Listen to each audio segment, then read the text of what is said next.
The meeting is about to commence. Please take a seat. Well, I will do that in a minute. We still got a 3-minute warning.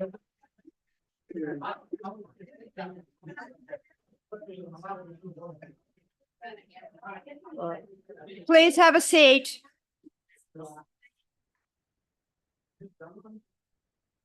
Thank you. Welcome, everybody, to the City Commission meeting on April 11th, 2024 at 6 p.m. I'm calling this meeting to order. We will start with an invocation by Pastor Mulberry.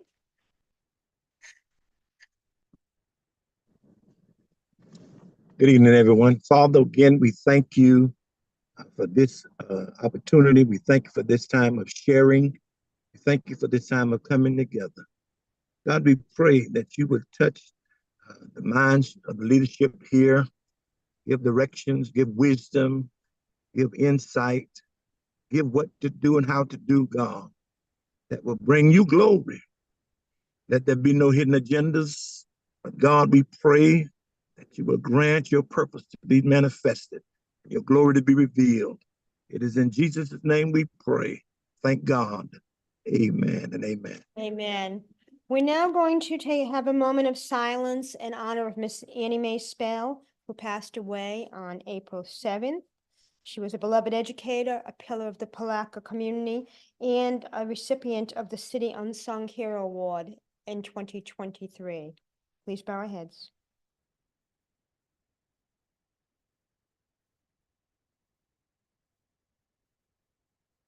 Thank you.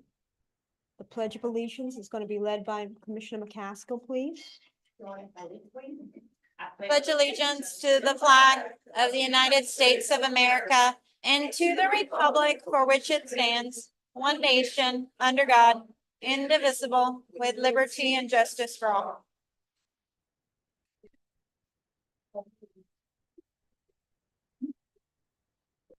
Roll call, please, Ms. Krantz. Certainly. Commissioner Tammy McCaskill. Here. Commissioner Justin Campbell. Present. Commissioner Will Jones.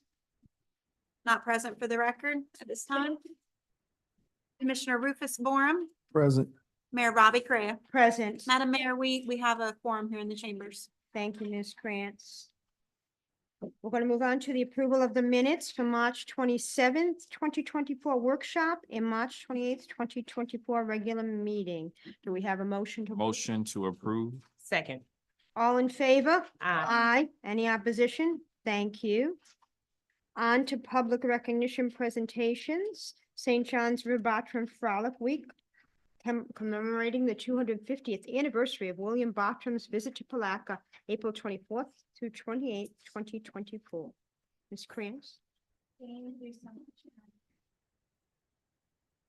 Presenting to you the proclamation in recognition of the St. John's River Bartram Frolic Week and commemorating the 250th anniversary of Bartram's visit to Palatka. Now therefore I, Roberta M. Correa, Mayor of the City of Palatka, together with the members of the Palatka City Commission, do hereby endorse and proclaim the week of April 24th to 28th, 2024 as St. John's River Bartram Frolic Week, commemorating the 250th anniversary of Bartram's visit to Palatka in the City of Palatka. And we urge all citizens to attend the Bartram Frolic and take part in the celebration of Putnam County's heritage and relive and relove our river's heritage and history. Thank you. Do we have a motion? So moved. Second. All in favor? Aye. Aye. Any opposition? Thank you. Dan?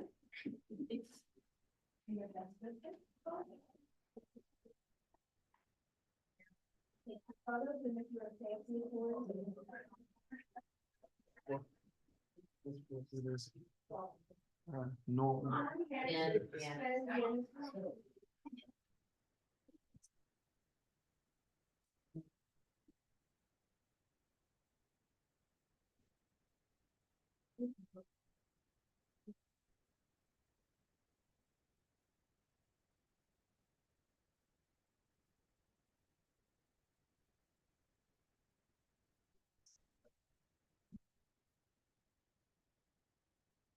Or whomever would like to say a few words. The mic is on. Sure, thank you. This is our 8th annual Bartram Frolic, and the Bartram Frolic actually started in this room um, uh, 10 years ago. And so it's really been a pleasure to do this. We consider this to be an effort with the city of Palatka, because it did literally start in this room back when we did. We have now made it part of we've conjoined with the Putnam County School District, and we have a educational program, and we will have educated 4,000 second graders in Palatka, giving them their first boat ride and on the St. Johns River, and educated them about our river, our heritage, and our nature. And it's just a wonderful thing. So I want to thank the commission and Mayor Robbie for having us here and this proclamation. It means a lot to us. And just so you know, it also means a lot to the city, to the state of Florida, because now we'll leave on Saturday and go to Nassau County, and in Nassau County we'll be celebrating the 250th anniversary up there, and we'll also go from there to Clay County. We'll also be celebrating it there with the Clay County folks, and then we'll be moving. We'll come in here on the 27th, as we said, and then we'll go to Alachua County on the 3rd of May. Isn't it amazing? Just amazing. So what we started here in this room is becoming a statewide project, and we really appreciate it. So we have invitations for you for the frolic, the VIP frolic, which is on Friday night at 6 o'clock in the River Center, and we would like to have all of y'all there to join. The county commission will be there, and we'll have Representative Bobby Payne and some other folks there, and we will be celebrating the start of it. That's how we kick the frolic off, is with at the River Center on Friday nights. So thank y'all very much for that, and we'll leave those invitations with Sonny. All right. Thank you. And Thank as you. part of, thank you. As part of that, we're also going to do on the 26th at 6, prior to going inside for the VIP event, we're going to do a dedication or rededication of the River Center, its opening, and also the pedestrian walkway. That's So awesome. please come on down, folks. It's a really cool thing. All right. Thank you. Thank you so much.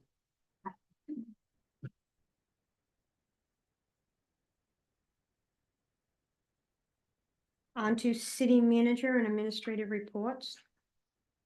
Update on the Jenkins Community Center, Mr. Bell. Thank you, Madam Mayor. So our first item is the update on the Jenkins Community Center. So. Good evening, Mr. Commission, McMillan. Madam Mayor. So from what I understand, we had requested an update by 1 p.m. today from the Department of State as to the status update regarding any movement at all regarding this project. They had not replied to us by 1 p.m. So unfortunately, we're still proceeding under no update. We're at hold, but everything else is ready to move. We're still expecting the delivery of the air conditioning equipment in May, about mid-month. So obviously that's approved already, and we can install that once it's here. Thank you. Does anybody have any questions? Thank you. Thanks for the update. And then the second item that we have is the update on the Hank Bryan Park progress. Well, it's me again. Sunny, if you wouldn't mind putting up the PDFs that we've got. So we've been working with the county draftsperson and engineer to come up with a preliminary concept and specifications. I think there's another page to that. For the actual design of the restroom itself. We've also issued basically a PO to execute a topographical survey and site survey for permitting for the site as well. So once we receive that site survey, what you'll see is the concept, if we get the other page up here, overlaid on that in several locations so that we can discuss the best location based on the needs of the public and probable costs associated with its location within the park. Any So- questions? Mr. Bell? Are you still, I'm sorry, did I interrupt? Oh, you? I'm sorry. no, you're fine. I was gonna say, so this is the general layout of the restroom. It's a single story block building, struct face block with a ADA restroom and a hot water and mechanical room storage area off the back. There'll be lighting and a water fountain in front. If you've got any feedback or if you would like to see something else included in this design, we're still in the preliminary stages, so these can be modified fairly easily. Any questions? No. I think our estimated timeline on this is sometime in November to have all of this pulled together if we can stick to the timeline. Yes, sir. Thank you. Appreciate the update. Thank you, sir. Thank you, Mr. McMillan. And Madam Mayor, if you will, there was one other item that I wanted to update the commission on. Ms. Jones, this is in reference to the internship program. So there was a message that was sent out to the commission, but I think it would be valuable for Ms. Jones to talk a little bit about where we are with that program. Madam Mayor, Commissioners, as it pertains to our summer internship program that we do every year, we will begin advertising this Monday, April 15th, and it will continue through May the 3rd for advertising, giving all of our applicants and our students times to apply. It will be on our Facebook page as well as the city website. So we were going to announce it at this meeting, and we will also announce it again at our next commission meeting to give the public time if they have children in school that would like to apply for an internship here, so it can be out in that area as well. We will notify all of our department heads. Will be notified the week of May 13th of the interview dates once we get everything in place and get all of our applications in. And we will be interviewing all the candidates that come in on the week of May 20th. And the internship itself will be from June the 10th to July 26th, which is a 7-week period. Thank you. Any questions? I don't have a question. I have a recommendation. Okay. Aside of the methods that you spoke about, the Facebook as well as the website, I would recommend making contact with a school. Okay. And actually setting up during the lunch hour. Several organizations go out to make themselves known and provide information that would allow the opportunity for students to ask any questions that they may have with regards to the internship program that may eliminate some of the phone calls that come through here. So I would recommend setting up an opportunity to be present during the lunch hour to either pass out the applications as well, Okay. but also to be available to answer any questions that may arise. Yes, sir, we can do that. I think we also want to include in our discussion is the YAP program too, and an opportunity for students to enroll in and participate in that program. Even though that program will not be starting as early as the internship program, I think the opportunity to get the word out and have that conversation in the school system would be valuable for that program as well. Thank you. Thank you. With that said, I'm going to open the floor up to public comment for items not on our agenda. Please limit your time to 3 minutes and give your name and address for the record. Ms. Kitchens?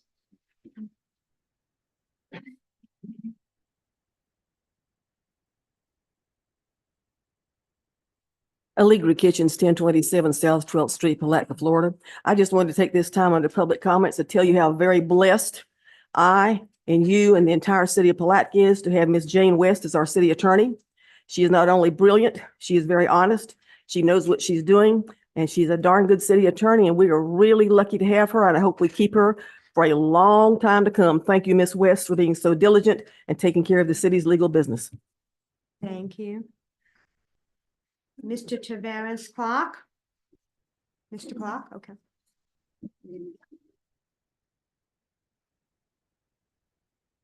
Tavares Clark, 601 North 16th Street.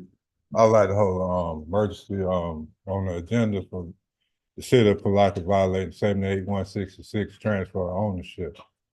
Mayor, you admitted that the city made an error. The city attorney admitted that they did not follow the proper code for the thing. I lost my business behind this. I'm going to go into prison behind y'all mistake. I ain't do nothing wrong. Y'all transferred my business to somebody else, and I ain't signed no paperwork I went to jail behind this, and y'all still telling me the paperwork that y'all received that I'm liable for. I ain't liable for what y'all did. But on my end, I lost my bid because of what the city did. And then y'all violated me twice. Y'all done trespassed me from the city hall 2 times with less than 6 months. And Commissioner Campbell, for me being a man-to-man, where them allegations come from that I threaten you, I'll never do nothing like that. And this ain't right. Thank you, Mr. Park. But y'all gonna post, can I get on the agenda for y'all violating 78166? We're not going to add that to the agenda. It's not an emergency item that we will add. One of the commissioners would have to make that recommendation at this point. This is public comment and it's not a dialogue. So thank you. Mayor, You may go ahead. I like Commissioner the Moore. city attorney to readdress this again, because I thought we was at the end of this whole thing with all of the communication that's gone out, and so I like for the city attorney to readdress what we arrived at from our last communication. Of course, Commissioner Borum. This matter has been concluded and thoroughly analyzed with significant staff time, not only by our chief of police, but by myself, the previous city attorney, the interim city manager, the previous city manager. This item has been fully analyzed and vetted and determined that the city did not do anything improper here. I'm more than happy to circle back and provide the memorandums that I have previously provided to the commissioners to get up to speed on this issue via email, if that's acceptable to the commissioners. Thank you. Is there anybody else here for public comment? Seeing none, we'll close public comment. Commission and staff response. Are there any other commission staff responses to anything? Or any other information? Okay, we'll move on then. Go ahead. I do mind doing commission comments. I'll wait till the commission comments. At the end. Okay, that's at the end fine. of the That's meeting. fine. Consent agenda. Is there any items to be pulled from the consent agenda? I like to see I, K, and L. K and L. I, K, and L. Okay, the door shut at the same time. Okay. Anything else? I'll make a motion that we accept the consent agenda as printed, excluding items I, K, and L for discussion. Second. We have a motion and second. All in favor? Aye. Aye. Any opposition? Thank you. Aye. Ms. Krantz.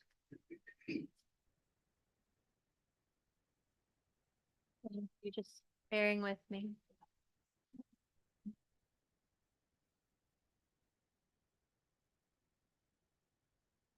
Madam Mayor, presenting to you in the commission item I, but it's resolution 2024 R77, a resolution of the city of Palatka, Florida, authorizing the execution of a local agency program called LAP agreement with the Florida Department of Transportation for the 2024 Memorial Bridge pedestrian pier replacement and rehabilitation and providing for scrivener's errors.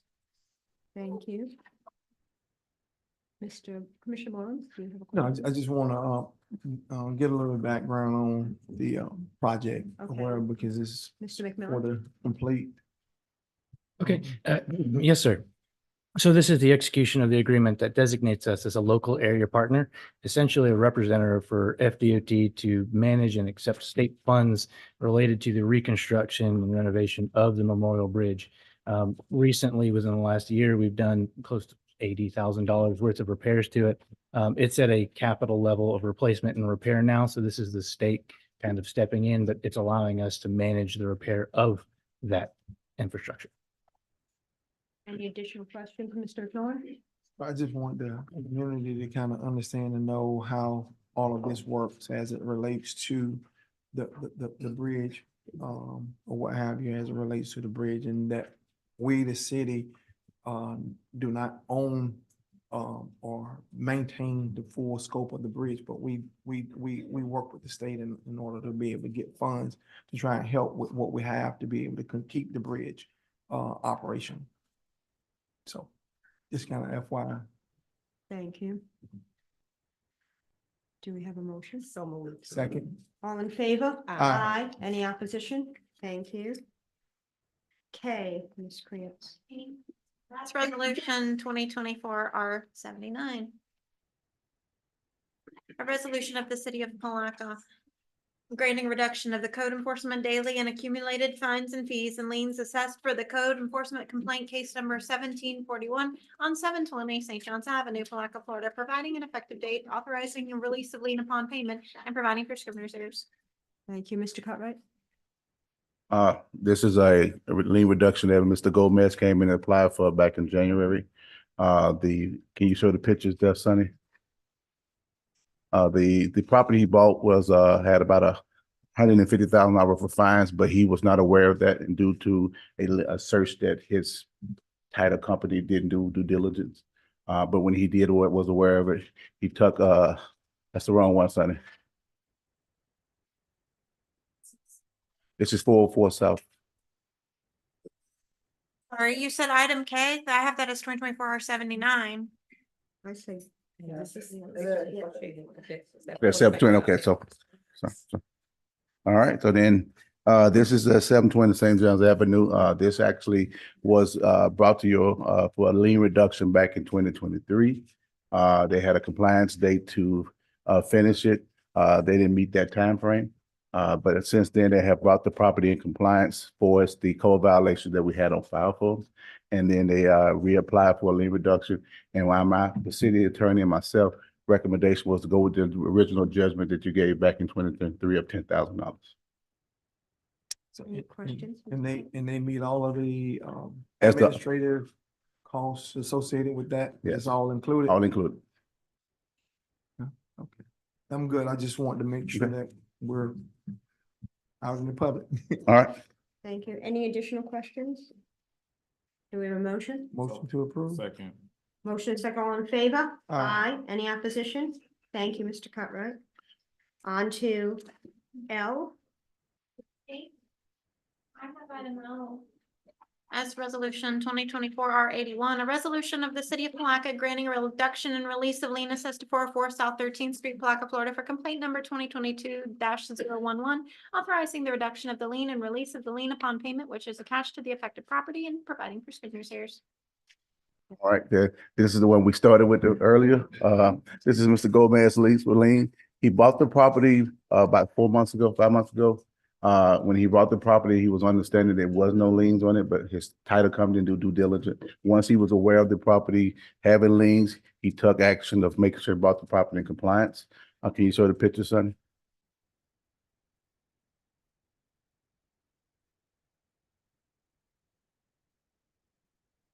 Maybe next time I put. So as you can see, the top was the issue of the property when he first bought it. The bottom is what it looks like now. My opinion to this is what the Blight to Blight program is actually was put in place for. As you can see that he has done a wonderful job. He has put an excess of $152,000 into the property to bring it up to compliance. And I think if Mr. Griffin can remember his, I think that brought the tax roll of the 39 to $140,000. So, yes, I can appreciate that. okay. Yeah, the picture says 1,000 words, Yeah. so we appreciate that. Thank you. All right, I just wanted to make sure that, I see that, he is an investor as well, and a lot of times we have people, sometimes investors, they'll go out and grab properties and don't maintain them, and we put in a lot of work. Yes. We're trying to make contact with them to bring them up to their status, Mhm. so again, I commend them for that, Mhm. so I appreciate the work that you guys put in and where we're at right now. Thank you, Commissioner. Yes. I think with the program, the Blight to Bright, I think these are the stories that we need to highlight beyond our commission meetings in hopes of sparking a fire for those that have properties that are in this condition. I think, again, these are the stories that we should put out a lot more often. We'll do, Commissioner Campbell. I actually did a presentation about 4 months ago on some of the Blight to Bright properties that went from where they are to where they are now. We definitely add that to our website and other places so you can see the difference of how they have brought some of these properties in the city to compliance and actually doing a wonderful job bringing the property back. So Just try to keep that as your running collage, I mean, as a continuum, just even timeframes and whatever. So we just want to make sure that we capture all of this. Because that's what the community need to understand and see what the city is trying to do to help remove the blight in the city. Thank you. Will do. Very positive outcome. thank you, thank you. Thank you, sir.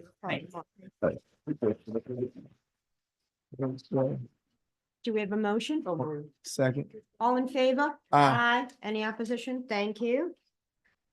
On to regular business, discussion direction request from Animal Rescue Consortium for a funding commitment for low-cost spay neuter capability. Thank you very much. Just about how much time do I have? Do you mind my asking? 5 minutes, and please give That's your what I name, thought. name and Okay. address for the record. Sure. Diane Kelly, 123 Lakeside Lane, Crescent City, Florida. You may recall I was here speaking about 2 weeks ago regarding, and you do have some information in your package as well from us, but I did speak to the fact that we really desperately need in Putnam County a low-cost spay and neuter capability. It is something we do not have today, and most surrounding counties do, other than Bradford. And the purpose of Ginny Oakwood, who is the president of Animal Rescue Consortium, she and I did present 2 weeks ago. And what we're really trying to do is set up that capability actually in Crescent City, but it is a mobile capability. So it would be, for, just as a recap, a fully equipped surgical trailer that can be moved to different parts of the county.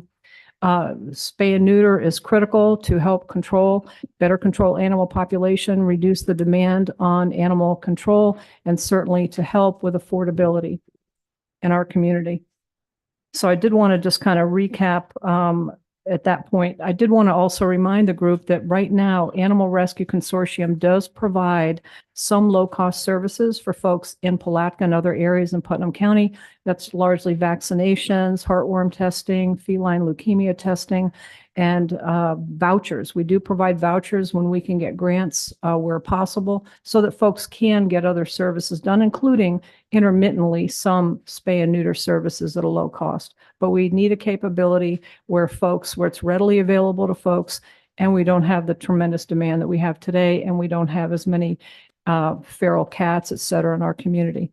When we presented last time, one of the things that the group asked for, and I believe you all have a copy now, I brought it tonight, is an outline of the cost of the trailer, what's included in the trailer, what are those key elements. We do have that, and you'll see that the trailer itself is about 151,000. It does have some other items that were discretionary items. And also the estimate of the total grant that we're seeking, it's 171,000 is what we're looking for, not from you, but 171,000 total. But you'll see a summary of what those key costs are for the actual trailer itself. And you'll notice that it does include the actual physical building itself. It does include the examination table, the surgical table, the lighting, the electricity, the air conditioning and heat, and other critical supplies for a medical facility. We do have a grant that we are attempting to seek, and that is with the USDA. It is not final yet. It does look positive, but until it's fully authorized, we're not going to count our chickens before they hatch. We will know by the end of this month. If we do not get the grant from USDA, we will get it from somewhere. PetSmart is another area that we're looking at, but we want to see what happens with the USDA first, because it does look very, very positive. So I do have that outline in your what was handed out today in terms of the costs of the trailer, as well as a building. We have a building located on the facility at ARC, which is in Crescent City, so that we can do pre and post surgical preparation when we run a lot of animals through in the course of a day, because we can do 20 to 30 animals each day for spay and neuter. And the cost will be about 25% to a homeowner, to an animal owner, about 25% of what it typically costs at a veterinary practice today, retail. So the building upgrade is about 20,000. The trailer is 151,000. So we're looking total for 171. You also asked that we let you know what funding has already been committed. And in that information I shared today, we do have 25,000 committed by Putnam County Board of Commissioners, and this is all contingent upon securing the grant. It's not, we're not asking for a check right now. This is all contingent upon securing the grant, but we are asking for a commitment. We do have a commitment from Putnam County. We do have a commitment from Pomona Park for 5,000. We have presented twice now with Wilaka. It does look positive, but they need to see what kind of funding they have, how much they can contribute. So that is not finalized yet. And Interlochen, that's something that we'll be meeting with them in a couple of months because they want to wait until we get closer to the next fiscal year budgeting process. So far, nobody has said no, but we don't have yeses from everybody. We don't have a yes yet from Palatka. Palatka is a key, your residents are a key beneficiaries because of the 11,000 plus residents you have and the amount in poverty who really need this kind of help. So I hope that helps. I hope I'm at least touching on some of the key points and providing the information that you were seeking. Thank you. And I hope I stayed within 5 minutes, You but did. You're good. Thank you. okay. But that's what it is. I'm asking for a commitment. Thank you. Okay. Discussion? Well, you mentioned the 107, the total cost, which is the 171,900. Right. Touch on that 43,000 right there. That was Sure. the part that you omitted. Yeah, that's a good question. I didn't specify that. The grantor funds about 75% of the total cost of the capability. So that 43,000 would be the balance. Now, they have not said to us, go out and get commitments right yet, but it is coming. So that's why we're trying to do our homework now, trying to secure commitments, not checks. So that's where the 42 or 43 comes up. It's about 25% of the total cost. Good question. Anybody else have any questions? Any thoughts, discussion?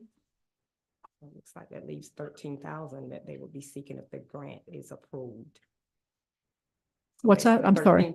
So basically 13,000 left over if the grant is approved because they'll pay. Yes, Okay. yeah, because we've got 20, yes, Yeah, because we've got $30,000 30,000 committed. Yes, absolutely. Now, Crescent City did say, the mayor did suggest to me and Ginny that once we meet with the municipalities, come back to them if we have a gap and how much, so that we can hopefully, but they didn't say we're going to write a check when the time comes, but hopefully we'll be able to get their commitment as well. But so far, I mean, Wilaka has been very positive, but money's tight. So we understand that. And the other thing that we did share with them is, and we would share with you is, right now it's midway probably through your finance cycle and you probably have money committed. And you might say, well, I don't have any money this year. It's all committed. In that case, it would be fine if a commitment is made for a payment in your new fiscal year in October. For example, if this trailer, assuming we get approval for it, it's going to take, it's build to order. So it's going to, in fact, I talked with a company just the other day who would be on our radar screen, but it would take about 4 months to build it. So once we get the approval for the grant, we write up the outline of what our commitment is to the grantor. We have to put about a third down, then a third midway, and then pay the balance after. Thank you. Okay? Thank you. Any further questions? Okay. Oh, did you have a question, Mr. Bell? Yes, if you don't mind, Madam Mayor. So this trailer would be mobile. Would it be something that could be brought here to the city of Palatka? Yes. Yes, yeah, it would be. And in fact, Putnam County, we made agreements with Putnam County, and we would do the same with you. And we made agreements with them just because they said they wanted the same thing, but it wasn't like it's going to be all the time, but that it is a mobile trailer, so it can be pulled by a large truck. So that's not a problem. And Putnam County said, yes, we will approve it, but here are a few things that it's conditional upon. That was one of them, that we made a commitment that every quarter we would stop by 2 or 3 areas within Putnam County and schedule these days and do 20 or 30 animals, et cetera. They also asked that we commit, because this would affect Palatka or benefit Palatka as well, that we commit to handling, I think it was 30 animals a quarter at, just a copay rate, like $35 or $45. And so we're going to do that. But even beyond that, you might be wondering, well, what would the cost be when business is operational?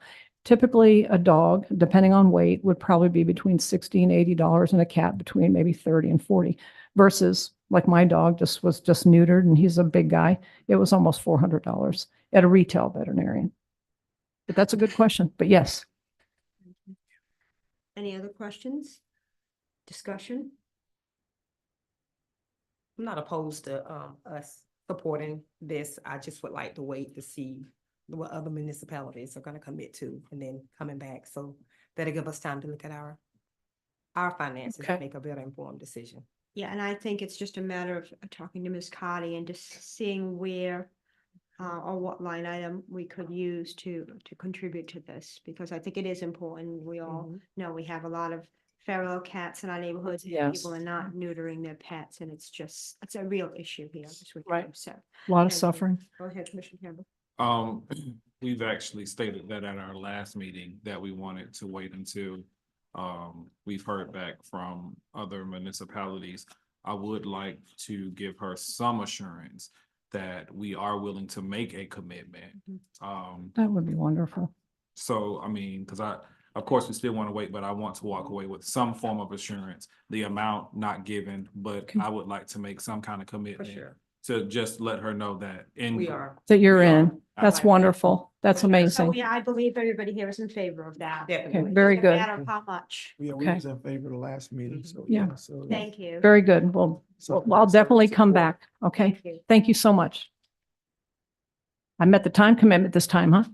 Almost. Give or take, give or Do we take. need Take care. to- Give or take. Do I'll we take need to put that in a form of a motion? Ms. Attorney West? Yes, I think that would be prudent. I would make a motion that we offer a letter of support to the organization, to the ARC organization, with the intent of providing funding at a later date, once it is determined help me out here. Line item Like- and the need. The grant. that they do- that they do. Pending other commitments. And conditional upon the grant receipt. Correct. Very good. Second. A motion and second, all in favor? Aye. Aye. Any opposition? Thank you. Thank you all very much. Thank you.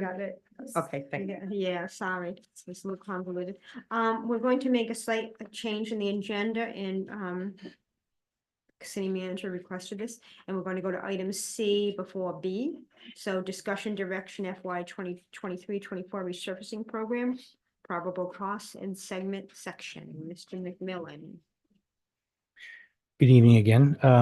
So Commission, this is the next step in this year's road resurfacing program. And this is the product that CHW has provided as a result of the last work order you've issued with them to do geotechnical evaluations and a probable cost for the segments that were selected 2 steps ago. So we've got a couple of things that we can discuss. CHW is actually here with a very high level presentation or overview of their report. If you would like to hear that, we can go into that and then begin discussion regarding potentially making a selection and then a potential secondary selection for future programs. But at this time, I'll ask, would the commission like to have a short presentation from CHW, a high level overview? Okay. That's fine. Okay, Ms. Krantz? Believe CHW is here. Hey, there they are.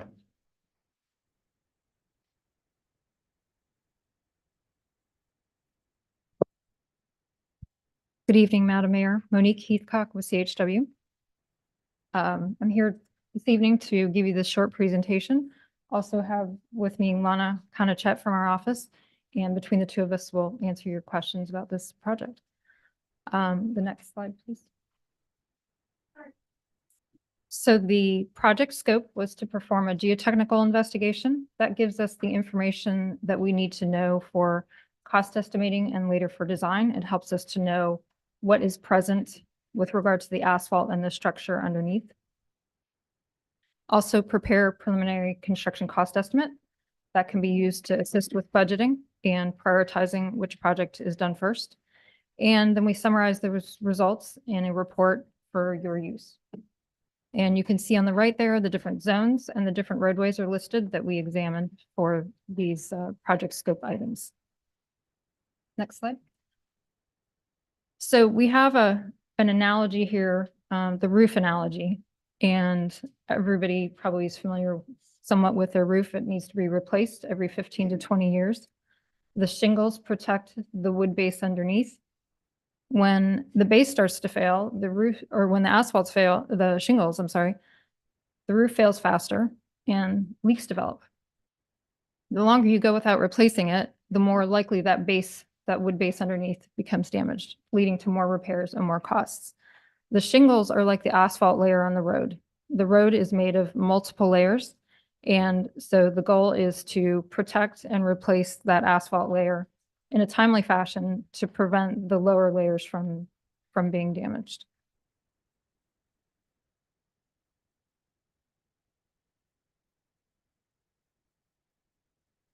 There should be one more slide, I think.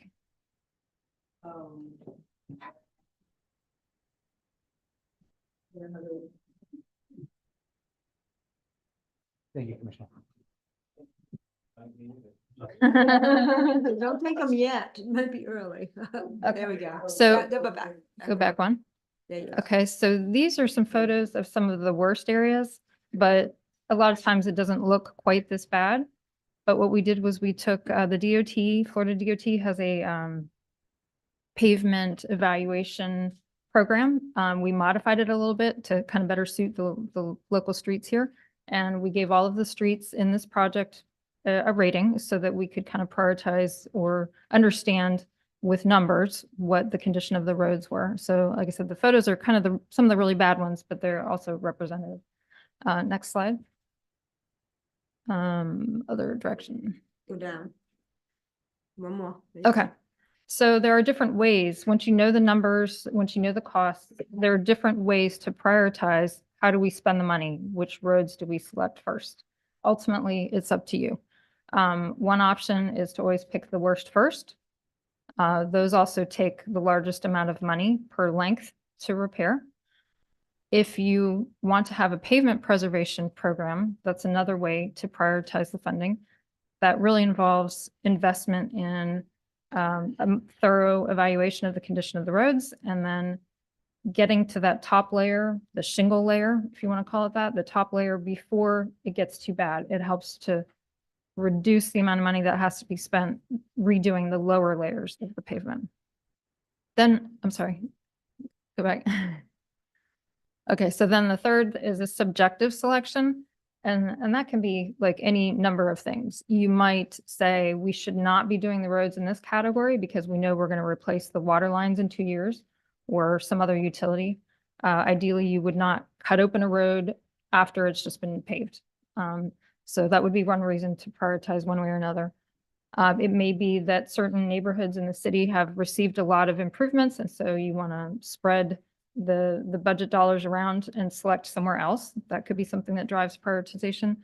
And also budget limitations and expedience. For example, if there's 4 roads, but only one of them fits within your budget, you know, that would be a reason to pick the one road regardless of its condition because it fits within the budget.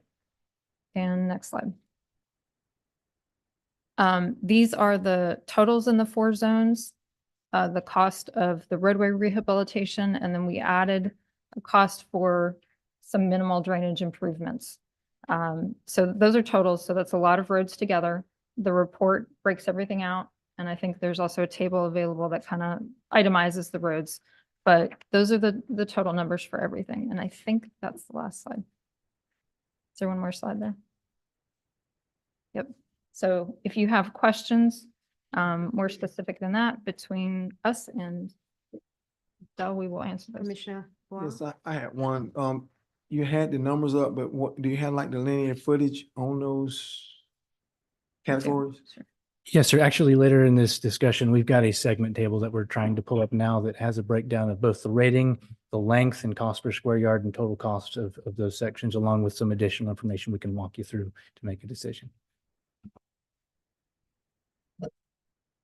Anybody else have any questions on this part of the presentation? Go ahead, Mr. McCollum. Well, while Sunny is still trying to get that up, Ms. I K. Moore, would you share that spreadsheet, please?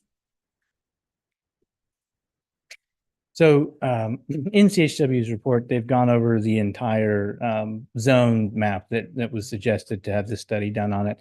And it's approximately 3.57 miles and a total rehabilitation cost of nearly $12 million. That's not necessarily something that's attainable at this point in time, and that we have approximately $500,000 left, or $499,000 left, more specifically, in the road resurfacing budget for this year. So we've broken down every segment within that study that was done by cost, by rating, by length in foot or mileage. And staff is requesting that the commission make a selection or selections that total up to $400,000 to $425,000. And that would leave us $75,000 to $100,000 to execute a work order with CHW for design for that segment that you've selected. And so we've got this table here, and I've got every single segment with an aerial view and some pictures of what it looks like in the field so that we can go through it. I'd like to point out a couple different things within this table for you. So specifically that rating next to or between area and zone, that is a condition assessment that was assigned by CHW. The higher numbers are roads that are in relatively good condition. Roads that are 5 and below are showing signs of significant distress, and would, I guess, is if you would assume a roof is starting to fail, you're starting to get infrastructure or base failure underneath. So the cost for that reconstruction is a little higher, and the condition for rideability is a little lower. So that's a rougher road to drive over. You've got your costs, obviously, and these are preliminary, and they do include some stormwater improvements. And again, they're rough. We get a more refined picture when we do design, but that's what we would use to kind of come up with that $400,000 total we're asking for selection. To the far right, for your consideration, we've got kind of a breakdown. And if you see something with a Y or it's red, those are roads that are in areas that are receiving or will be receiving funding for capital from grants. So as we were stating before, there are some roads that it might not necessarily be wise to select for resurfacing if we intend to do heavy reconstruction of utilities in the very near future, most likely 24 to 36 months. And then the far right, we've got a breakdown of some types of utilities or underground construction that would be necessary, potentially. Yes, sir. You can blow that up with in the bottom right where you got your K. Moore from outside is sharing because I don't have the capability of doing it. But I can. she's sharing this.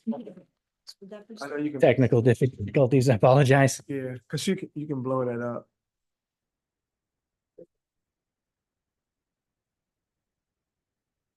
It is pretty tough to see. Yeah, that's what I said. You can blow it up. So again, that the 3 columns to the far right just outline some of the underground construction that would be necessary. And those aren't necessarily things that would prohibit us from doing work in these areas.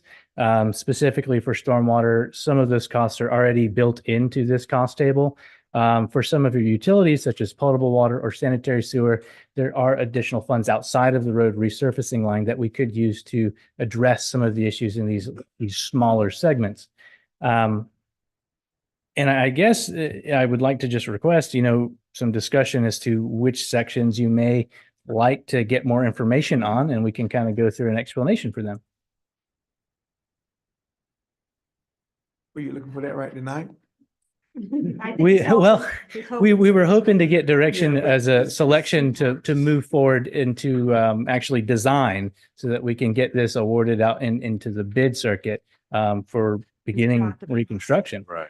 Right. So, And keep in mind, you have 4 zones that you're looking at, so. correct.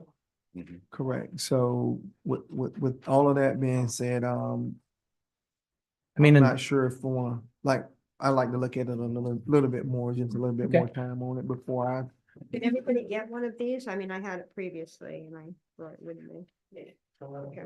Where is Well, here comes another one. I've got one, thank you. Thank you. I got one now. So pushing through another meeting cycle may end up pushing us outside of this fiscal year and resulting in a carry forward for funding. And again, other issues there. And there's the other option, if you would like staff to make a selection, we're prepared to do that as well. Question with the legend. The legend doesn't tell me anything. I think you said that some of them with the, you just said the percentage pavement distress. You're saying some had like a rating of 5 or below or. Yes, sir. So So if we could have like a legend that can help. I see the legend, but it don't say, it doesn't. well, if we move to the next tab, the legend is broken down. There you go. So in the top left, that legend is a range of numbers, obviously. I think the key ones to, if we could zoom in on that a little bit, the key ones to note are, again, 5 and below typically are fairly poor roads. 6 would be marginal, 8 to 10. They may be showing signs of distress, but not necessarily rideability issues. I like to see all that same house, same place. I apologize. This is a lot of information to try to take in, and it's a fairly detail-oriented process. These are one of the things that cause me some gray hairs. So I understand, this is a quick decision, but, I'm here to help and provide any color that is necessary. Any thoughts? I mean, we have people that have the expertise. And we do not, I frankly don't, I won't say about anybody else, but this is not my forte, so I at least can honestly admit that. And keeping in mind what Mayor just said, if I had to give some type of direction tonight, I would like us to try to focus on some of those areas that are extremely horrible. If we are in a position to do so, I do understand that, you said there are some phases that in the years to come, there may be some other construction. So if those are within that site, I would yield to those who are a little bit more well versed in that. But I do think it's time for us to address some of those areas that have been neglected for so long in order to try to bring some kind of compliance. Because essentially, it's costing our residents when they have to continuously drive over those horrible roads. And sometimes if it costs them, that means it costs the city as well, with whatever kind of claims that may come forth. Even if they're not vetted claims, it still take away from time from our staff that has to go through all of that kind of stuff. So again, I would like to address some of those areas who have been neglected for a while, if at all possible. Yes, sir. And if I can even narrow us down, if you go back to the first tab, please. Just for discussion purposes, the ones that are in zone 3 that are highlighted green on there, those cumulatively contain some of the worst scoring areas within the city. Most of these areas here are full reconstruction. They're brick roads. If staff was to make a suggestion, it would most likely be Oak Street from 17th to 15th. That nearly fully encumbers the allotment for selecting a segment for reconstruction, and that it's not quite $400,000, but it does allow for a little bit of additional contingency for any unforeseens regarding stormwater in that area. That's an area of poor drainage. I've been in that system myself. It's a terracotta system with root infiltration. It's begun to collapse. The inlets are not up to standard. In fact, many of them were cast at the Palatka foundry. There was a Palatka foundry here. So the throats are about as large as a brick. We get far more water than those inlets can handle. So if there would be an area that is at least a candidate in that it has already received potable water rehabilitation in that area. And again, we've got monies that we can use out of utilities for capital to address some of the sanitary sewer issues in this segment as well. And that makes sense if the utilities obviously get, as you've said, get addressed first, and then those areas in such poor condition that it's so difficult to drive. I think we're all agreeing and we're relying on your expertise to make some of those calls based on all the effort you've put into this to date. There's one other suggestion that I might offer since we're working with 425,000. The Bronson Street item has a rating of 5, Yes. which is distressed. That is in zone 1. If you go back and look at the zones. And the projected cost is 425,000. And it's not going to involve sanitary sewer, potable, or stormwater, because you don't want to have to cut into a road that you've already repaved to go back and do sanitary, potable, and storm. The only challenge that you have if you were to select that one would be that there's potential grant funding in the Rays area, and there's potential grant funding for FDEP potable. We are, that grant potential stuff, I don't want to hit. No, yeah, we don't. Right. Right. Potential, yeah. Understood. That's only further delays. Right. And so if you were looking at the zones that you wanted to impact, that's the only one that has a low enough paving rating that it makes sense to address it in the range of funds that you have available.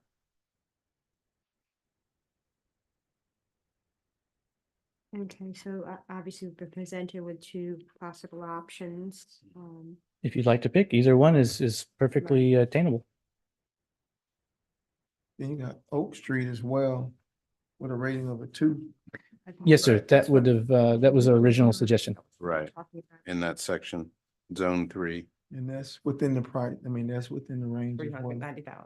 Yes. Yes. So. Full I mean, reconstruction. either one of those would really Mhm. us, help in that regard. Staff recommendation was Oak Street, right? That's your recommendation. That would be, Yes, I'm ma'am. in favor of that. Either or, but more so with staff recommendation of Oak Street. What are anybody else's thoughts? I concur. Does anybody else have any other thoughts about one or the other? Or again, I thought the Oak Street option too at this time. Would we like So to we're make a talking motion? about Oak Street from 17 to 15. Yes, sir. Yes, yes. And Bronson goes from how far?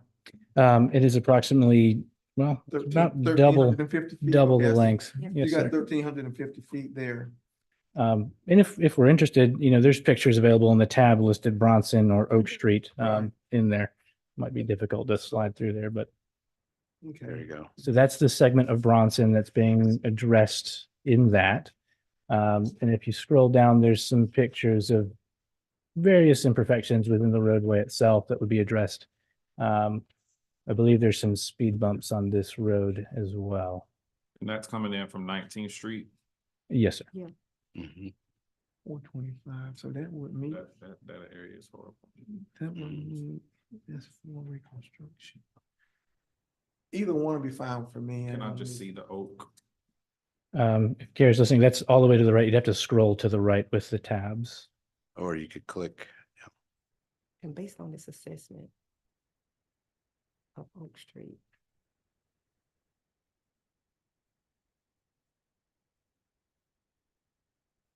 So this is, it's got some overlay asphalt on top of brick. It's a fairly narrow road with no actual curb or gutter in it. You've got several utility cuts, active utility work that's taken place in the area where we've got unpatched segments. There's actually a piece of construction equipment in that picture. And again, it's the worst. And if you use the methodology within the report, it's the worst first methodology. So. I'm with it. I just wanted, I think a visual, especially when we're talking to a room full of people, I think the visual kind of helps see the direction in which we want to go in. So I'm in favor of the recommendation that has come from staff. Commissioner Warren? I mean, you'll have 30-some thousand left, so you can just put that toward. We have to design. Put it toward another. I'm sure it'll Well, get used in the future. I'm that- sure there's no worry. That would actually be my second request. If we would like to make a motion on this to select it, I've got another discussion point I'd like to bring to you. Motion to approve staff recommendation. Second, Oak Street. yes. A motion is second, all in favor? Aye. Any opposition? Thank you. Go ahead, Mr. McMillan. Well, congratulations. We're going to go do that. Decision. That's our. So within this request, there's a resolution essentially requesting that the city manager be authorized to execute a work order with CHW. They will work to create a proposal for design for this segment, not to exceed $100,000. But the real discussion is for future planning. And so CHW has provided this report. We've got a lot of color and we've got a fair estimation of some of the costs here. And if we were to carry forward a road resurfacing program into the future and that you've got a decade or more worth of work outlined in just these 4 segments for funding, and that's if we were very generous with funding. I would request, or you may just request staff to make selections, but if we can go ahead and maybe select a zone or even other segments just for, and staff can facilitate the acquisition of funds or finding those funds, but to consider for design in the future. Because what we've got right now is we've got our budget cycle coming up.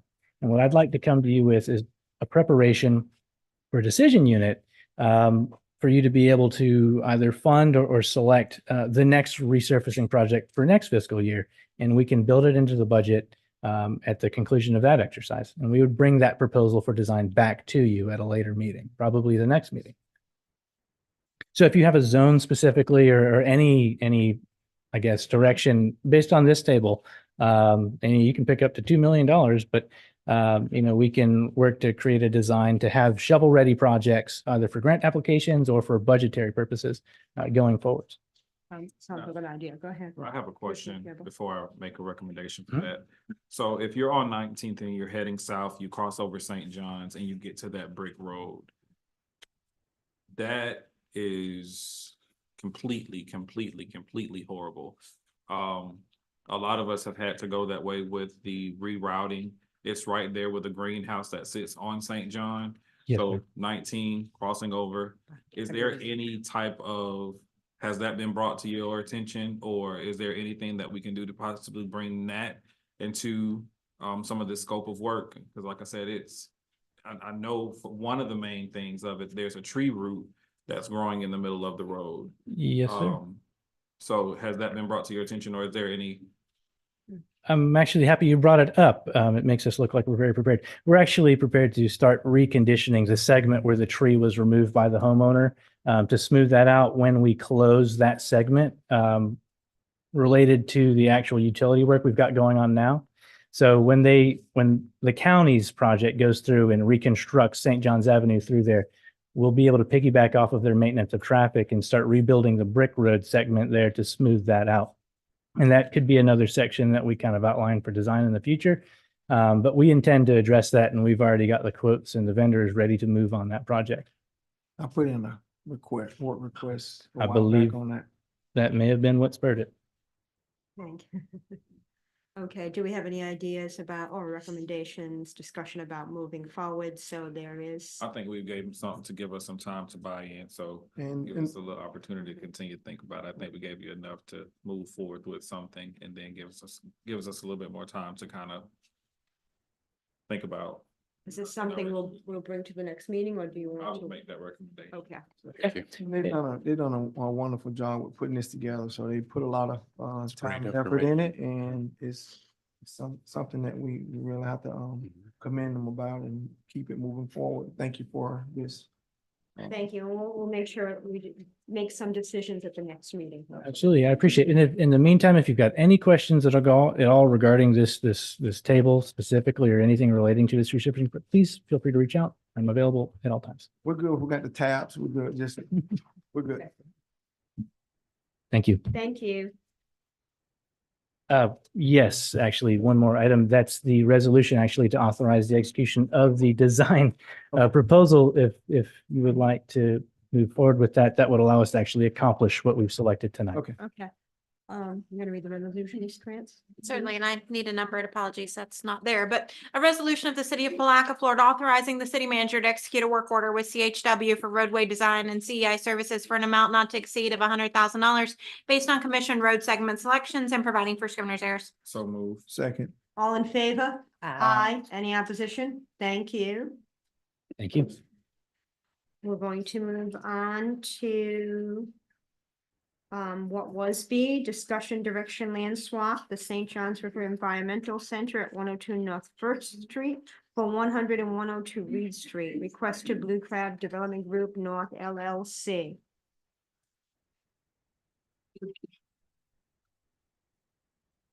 Mr. Douglas is coming up. Hmm? Okay. Well, while they're setting up, we're gonna let everybody set up. It's gonna be a couple of minutes. So hopefully Ms. McCaskill's quick. Wait, no, you gotta wait, please.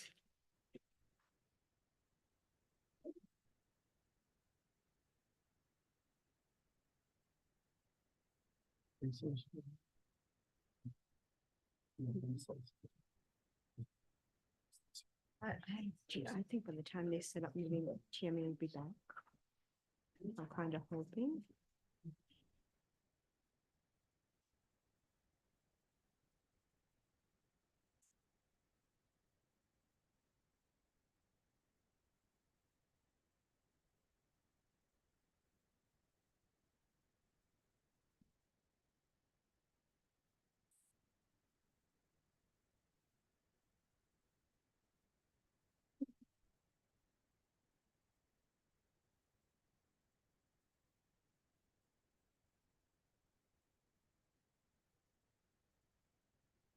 We'll just wait a couple of minutes for Miss McCaskill to return, and then we'll continue.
Is there somebody here that is going to present on behalf of the Blue Crab Development Group? Mr. Douglas, please give your name and address for the record, 5 minutes.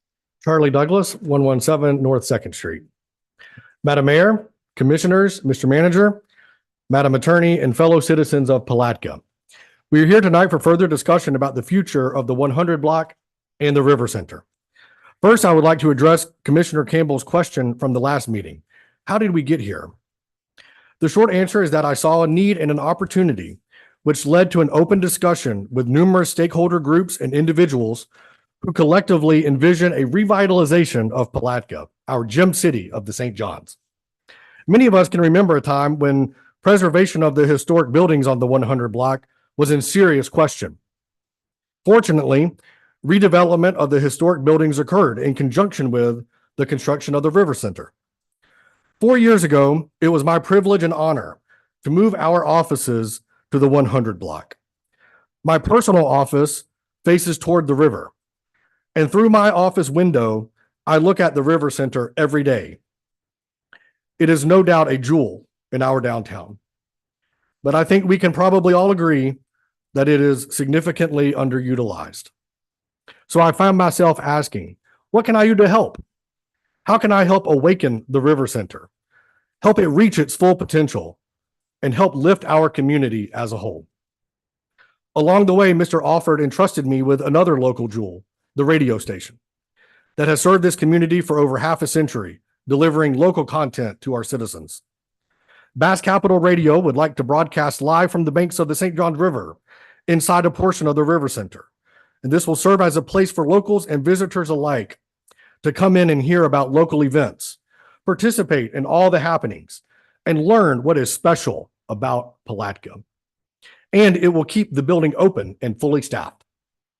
We have already mobilized Bass Capital Radio podcast trailer, and we have begun capturing the incredible stories of our citizens that have woven the fabric of our history for generations. We want to activate the building itself so it is open all day with programming and wayfinding so people can learn about the rest of our community and launch out to explore all parts of the city and county. We want to activate the riverfront by leveraging one of the greatest assets in our town, the St. Johns River. Most importantly, we want to activate the hearts and minds of our youth, create a reason for them to stay, to plant their careers and families here at home. If you are part of the 100 block team, will you please stand and be recognized? Thank you. Thank you. Collectively, you have our commitment that we will do right by downtown and make the city of Palatka proud. That is what led to the proposal that I have presented. We have prepared a contract for your review with the particulars from last commission meeting that has been reviewed by your attorney and has a built-in 4-month due diligence period.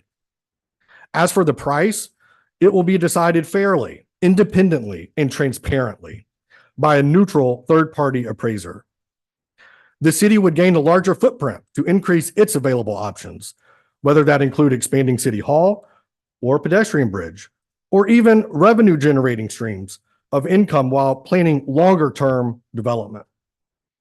The land swap proposal before you follows the legal and established precedent of the city supporting adjoining property owners for economic development interests, which is in the overall public's interest.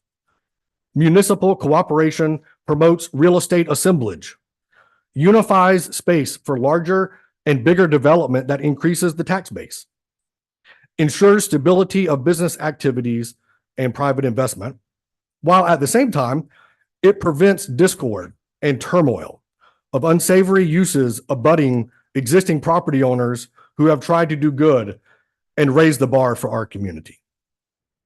As you know, at the last meeting, there was a request to allow another potentially interested investor to submit an alternate proposal.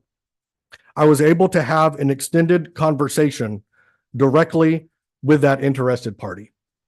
I'm happy to report tonight that as a result of earnest dialogue and open communication, they do not stand in opposition to our proposal as we continue to collaborate and make progress towards alignment that unites the business community.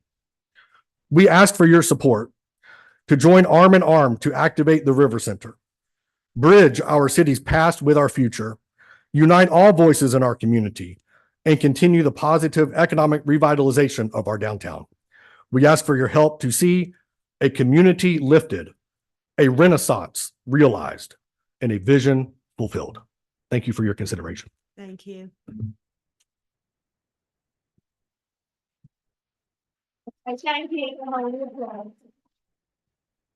We do have a number of public comments on this item. Ms. Kitchens? Mayor, would you let me go last after the other people have spoken? You're on top. I'm gonna let you come up. I'm sorry. Okay. You're number one here on this file. Oh, that's a change. You're number one. Better than number two. Allegra Kitchens, 1027 South 12th Street, Palatka, Florida. This is a win-win for the city and Blue Crab Development. The city gets the rock property. That's what Blue Crab owns right now, adjacent to city property, adjacent to City Hall for free, and Blue Crab Development gets the rest of the 100 blocks, squaring off both properties. The city gets paid the difference between the appraised value of the River Center and the rock property, which according to the Putnam County Property Appraiser's records is $821,115 total. A private appraiser never comes in lower than the property appraiser's assessed value. Having the River Center area in the name of Blue Crab Development will make the total city and county taxes be $247,771.76. The total taxes removed when the city gets the rock property is only $6,991. That gives an increase in total taxes of $240,760.66 plus the over $821,115 in cash. Win-win. Don't forget that the total taxes coming in will mean more tax revenue for the central business TIF, which is also a win for the city and the citizens. And the city is not selling the River Center, just swapping. There are no laws, no rules of ethics being broken. Beck Sloan Properties LLC owns the buildings facing St. John's Avenue from 2nd to 3rd Street and the Hotel James. But look at the difference between what they have done with their buildings compared to what Charlie Douglas has done with his. Charlie's are the showplace of downtown. So the question is, do you want to get the rock property free and clear, plus over $821,115 coming into your coffers by swapping the River Center with Blue Crab Development rock properties? Or do you just want to kick the can down the road and do business with some other person who hasn't shown himself to be a really good partner with the city? I'm asking you tonight to put the question of swapping the rock property for the River Center property, along with accepting the $821,115 plus, to a vote tonight and vote yes for the swap.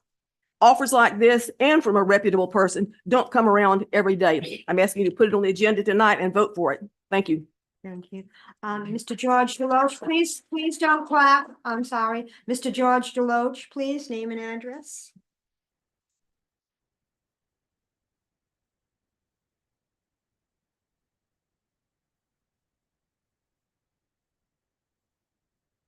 Good evening. I'm George Deloach. My address is 7300 Krill Avenue, number 11, Palatka, Florida. I am very much interested in what Mr. Douglas is doing. One, I'm a part of the radio station there, but first and foremost, I was a businessman and invested in Palatka. What happened in downtown Palatka when the Badcock Furniture Store, my in-laws decided we mutually agreed to build a new building. We looked around and we had the opportunity. Everybody was moving out to Highway 19. That's where Walmart was. That's where everything was happening. But I was born and raised in the Southside Historic District. And my investment, I thought, ought to go in downtown Palatka. And so with my in-laws, we talked about it, looked around to see what property was there. And you see Badcock Furniture where it sits at 1000 St. John's Avenue. It does that because we made an investment there. That store became the #1 gross selling store in the entire Badcock Corporation of over 429 stores right here in downtown Palatka. Downtown Palatka is a place for it to be. You have a man here that I've watched grow up. He went to school with my daughter, Heather. I watched Charlie grow up from the time from kindergarten all the way through high school. I've seen him become, he was a man on a mission in elementary school. He's still a man on a mission right now.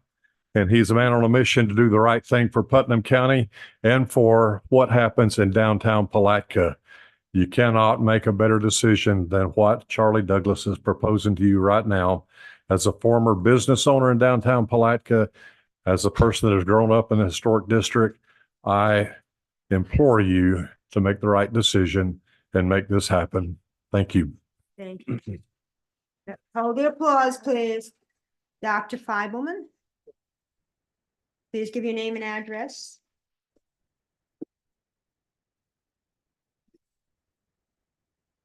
Well, thank you, Mayor, and thank you, Commissioners, for allowing me to have a couple of moments to speak in support of the land swap deal that's before you.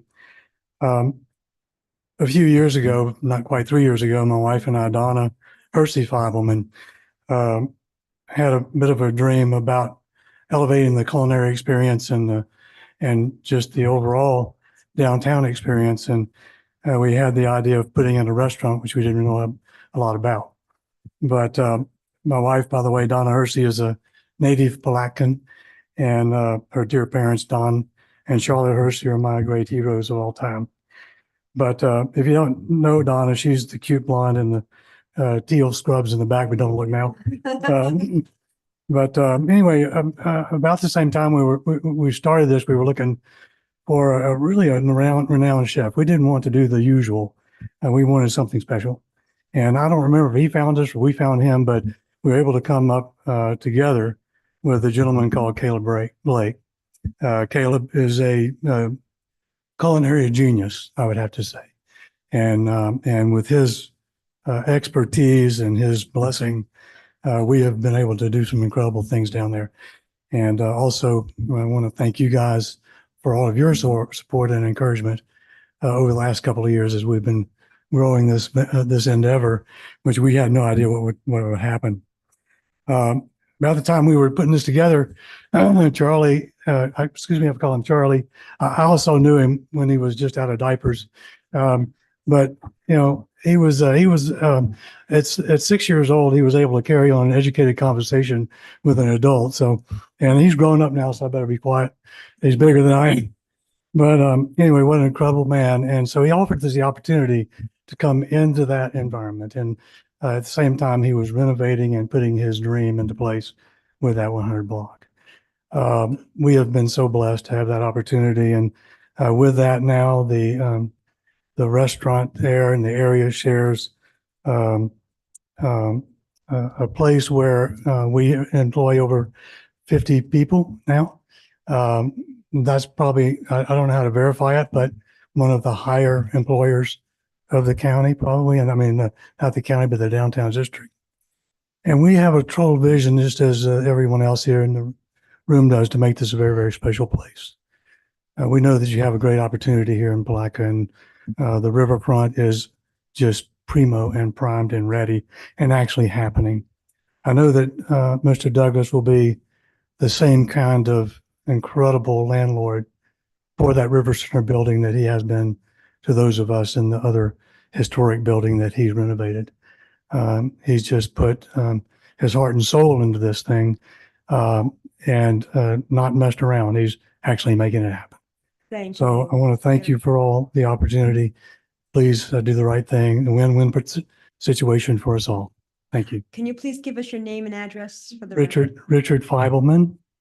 My address is 110 Lakeshore Terrace, Interlochen. Thank you. Thank you. Kevin Schalbach. Hold the applause, please. You're not, okay, thank you. It's an attorney passing up now. I know, really. Jimmy Simons? Simmons?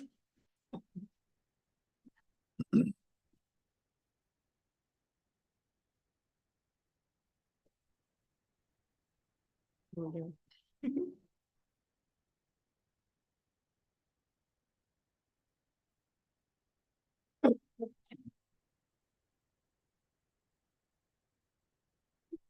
Please give us your name and address for the record. My name is Jimmy Simons. Address 244 Port Comfort Drive, East Palatka, Florida, 32131.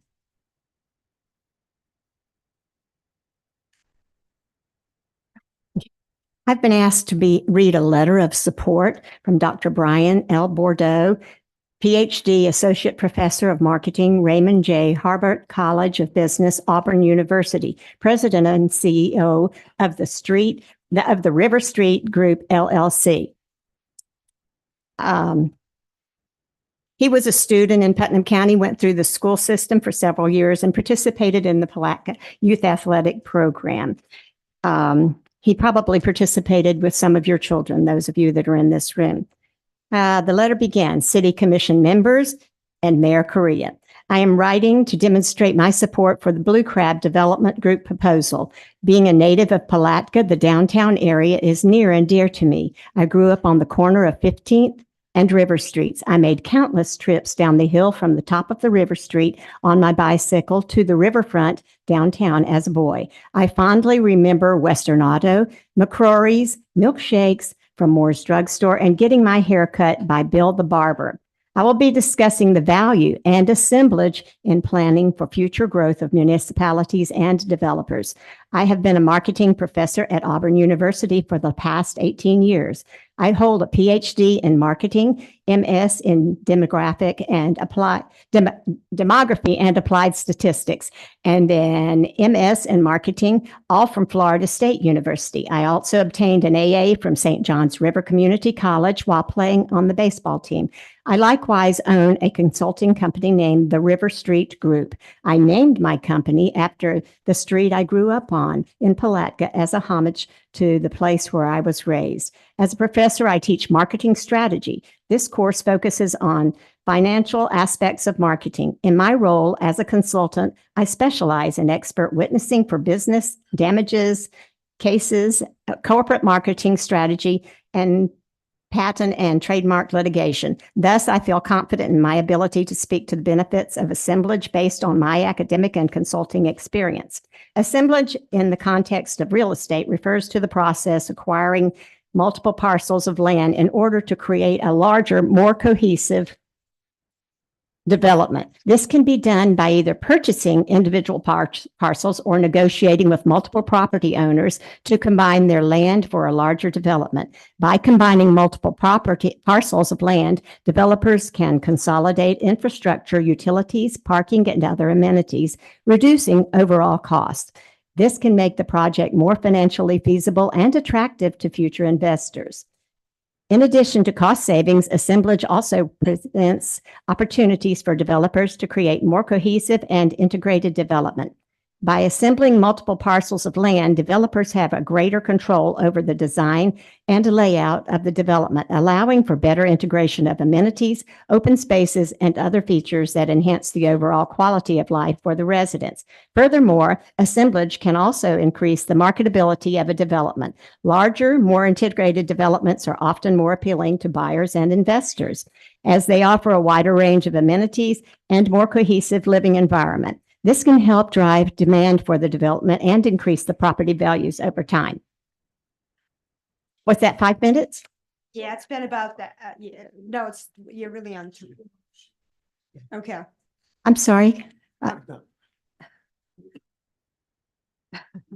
Finish up, please. Okay, Sorry. it's quite all right. It's quite all right. It's pretty lengthy, the letter is, Yes. but it's quite impressive as far as the strategy of assemblage, and what impressed me, I only got this letter today, but also included in your packet is Mr. Bordeaux's extensive and most impressive resume. And I was honored to be able to be asked to share this with you. Thank you. Thank you for the opportunity. Laura Wallace, name and address, please.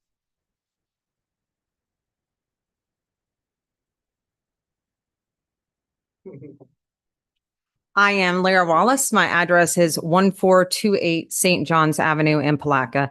Madam Mayor, Commission, and all those who make this possible, thank you for the opportunity to speak. I was born and raised in Putnam County, now with my husband, who is also a part of the 100 Block team, raise our 4 children here. I've worked with Charlie in many capacities for the last 6 years, now with Bass Capital Radio. I serve Bass Capital Radio as the podcast host. I have a great passion for this community and its members. I always said if I could talk and network all day, my dreams would be fulfilled. And through Bass Capital Radio and podcasting, my dreams have become a reality. I'd like to take a moment to share with you our endeavors thus far in this short video.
Is it on the web or is it on? Suffering and it's not able to. Right, but the question is it Yes, sir. on the web or is it on a media on different? It's on a YouTube channel, a private link. So it is on the web, So not it on a has to media go- stick. Go out. I mean, it would have been probably better if it would have been on the media. Yeah. Could have Um, recorded it. No. It's our AV, it's our system. Okay, well, no worries. You guys all have the opportunity once that is live on YouTube, but I believe in partnership with Bass Capital Radio Podcasting and the work Charlie Douglas has done, not only there, but in many areas of our community. We have an opportunity to share the history, future, perspective from community members and events in a way that speaks to not only our radio listeners, but to our future generations. Thank you for your time. Thank you. Patrick Kennedy. I'll defer. You're getting a lot of good points without mine. Okay, thank you. Cindy Curtis.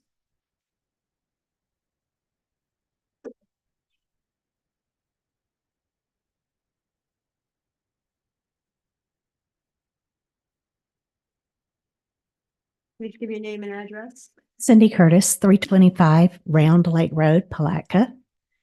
I'm just going to be brief, I think. Just want to share my support. I've known Charlie probably since he was about 5 years old, known him growing up. I believe, as Mr. Deloach said, he's always had a lot of vision, dreams. But the interesting thing I've seen is that Charlie makes those dreams come true with the passion he has for Palatka. He could be in other places doing other things, but his home is Palatka, and his love working with him daily. I see his love for this city. I see what he wants to do for this city and how important it is, the education. He pours back into our schools. He pours back into events in our community. It is his mission to make this city great. And I just thank you for considering his offer. And I believe he could do great things with River City or River Center, as he's done with the 100 block. And I'm privileged to be a part of that group. Thank you. Thank you. Is there anybody else here for public comment on this item?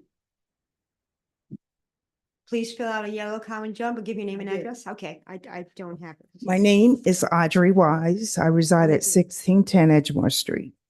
I stand here as a person that feel that the riverfront is an ideal spot. It's a gem for this city.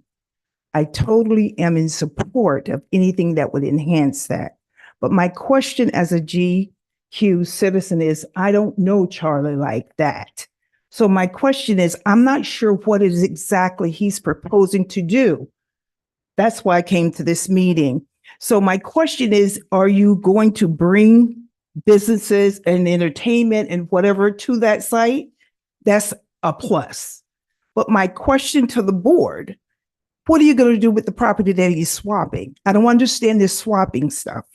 How does that work? What is that going to do for us as a citizen after you do this swap? Can you answer those questions if it's possible to get a feedback from the council? What is your projection if you accept Charlie's offer? What are you going to do with the property that he swapped? Will that enhance you trying to build on it, improve or bring something to the city? Or do we have the funds to build on it once you do receive it? And how is that going to look to me as a citizen of Palatka? That is my question to the board. And I know my time, but I would like to have feedback from you as well as Charlie. I want to see you to see what you're going to do. Because I think it's important for us to know what is going on, how is it going on, if you're projecting to do anything. And again, the first time I heard about this, I saw it on the agenda and I have no idea. I don't know Charlie like that, like I said, and I don't know what you're projecting. And if it sounds like what I think you're saying, that's a plus for us. But again, on the other hand, what are you going to do with the swap? Can we afford to do anything with it, or will it continue to look the way it is? So that is my question. And if it's possible to get some type of feedback from the council. Thank you. Mr. Bell, would you like to speak to the property in question in terms of swapping as to what the city might project to do with that? So it's my understanding based on the proposal that there's a due diligence period that would allow us to look at the values of either of the properties. It's at the discretion and pleasure of the commission as to whether or not they see the value in that swap. Now, as far as what the vision is for the property that would be received, I don't have any, I have not seen any documentation as of yet that shows what that vision would be that has come from the city or the commission.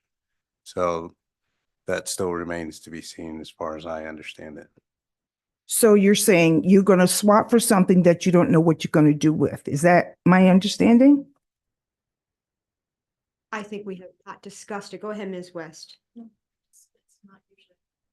Right, with the public I comment. understand that. So we But really, how, we as a citizen to, we'll discuss it and hopefully shed more light on it, but we can't have that dialogue during public comment. but my question is, and I do, Chair, I agree with that, but I have a lot of people yield, so I figure I got a couple more moments. My question to you is, aren't you going to discuss what you might want to do with it before you do a swap?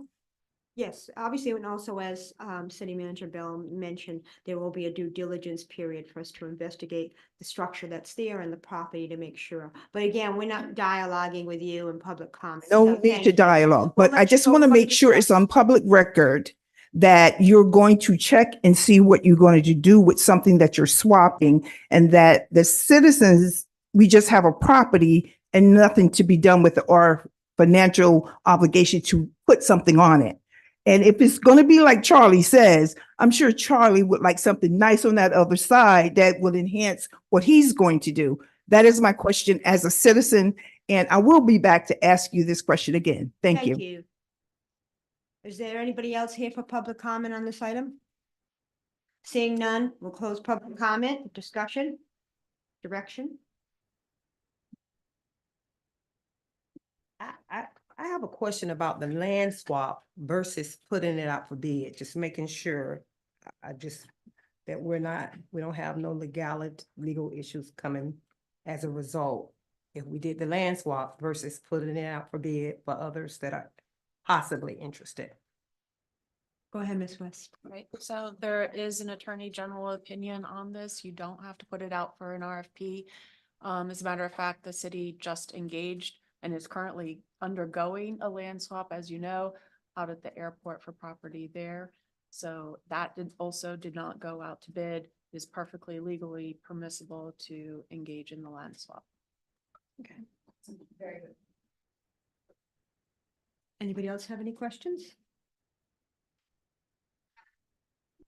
I don't have a question, but I'm gonna tell we know that the conversation or the stunt that was pulled on last meeting, I would be remiss if we don't allow the individual to step up and show their support like they did against them prior meeting. That will give me some ease that nothing won't come up. I would love to hear them verbally support this endeavor that Mr. Douglas has spoke about. Mr. Troiano, do you want to come up and speak and read that regard, or your attorney?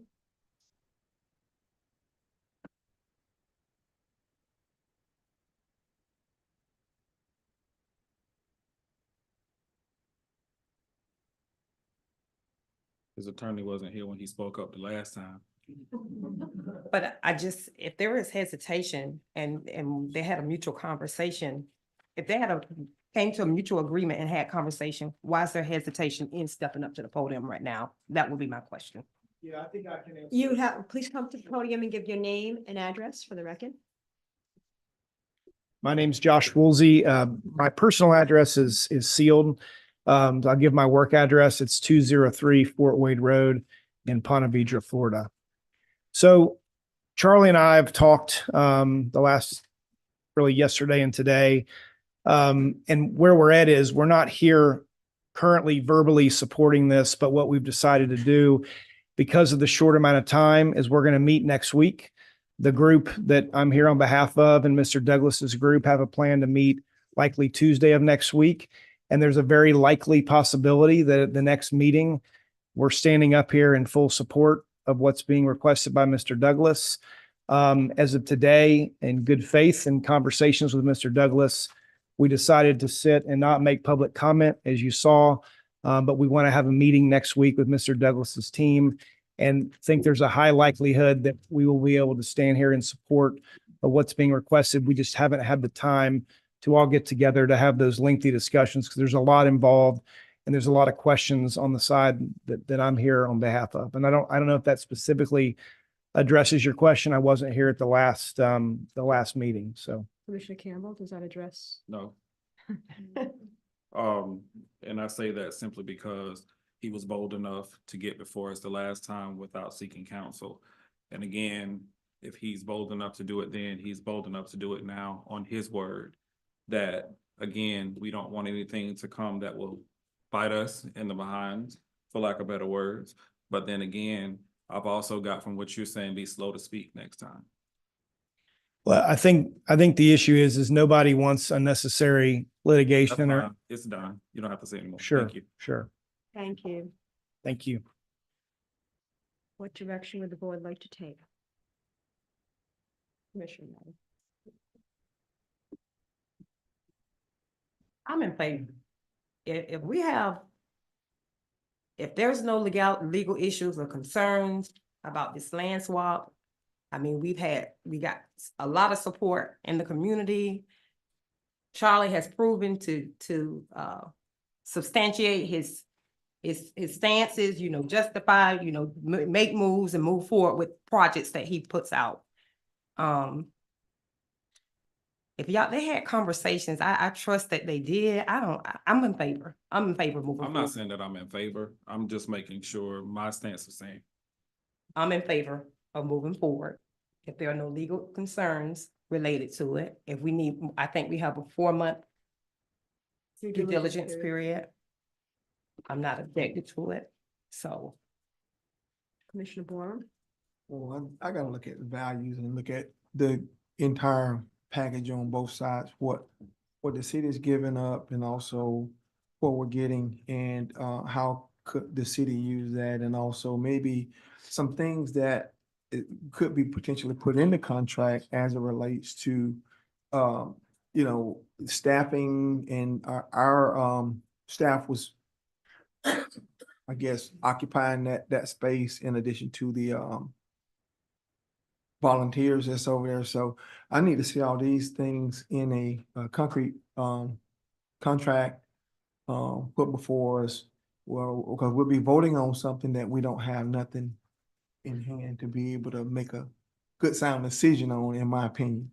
So A lot of that would be accomplished during the due diligence Exactly, period. that would be my question. And That's so part of that this. 4-month due diligence period, a Yes. lot of that information would be obtained and researched and hopefully have, because of course, that due diligence period allows us, if it doesn't work out for the city, to say no, thank you. Exactly. Before that ends. Correct, Mayor, and it's an excellent point, Commissioner Borum. As a matter of fact, we have a due diligence period for the airport land swap, so we could get all the permitting and all the designs for the new buildings under contract. And the same would apply here. We have an opportunity, a 4-month period, to gather that information and make that decision at the end of the 4-month period if we want to proceed. Or alternatively, we can also have the commission make a motion to extend the due diligence period if you feel like you just need a little bit more time, but this provides direction.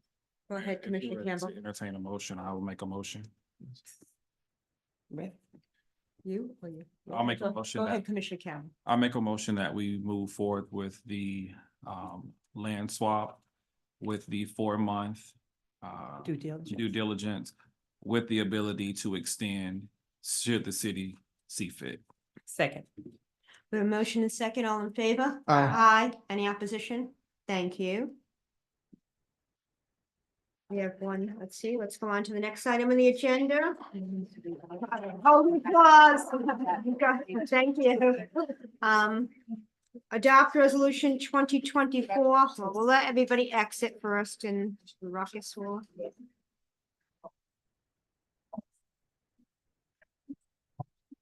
I kind of liked it blocking my face.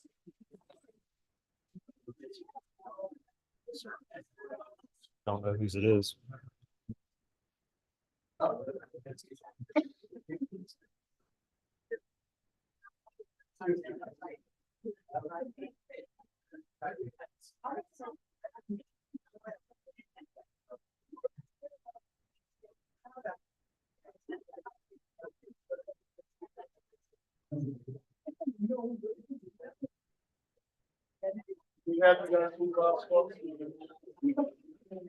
But we have to continue our meeting. If you're going to exit, please do so.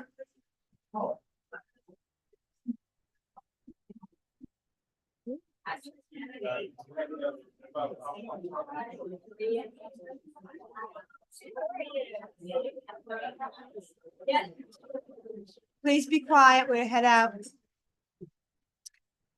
On to our next item, adopt resolution 2024 R84, authorizing the mayor and city clerk to execute and attest all documents necessary for the sale of 512 Emmett Street, Palatka, to Gary and Hollis Bliss, offer received prior to listing agreement being executed in the amount of $35,000.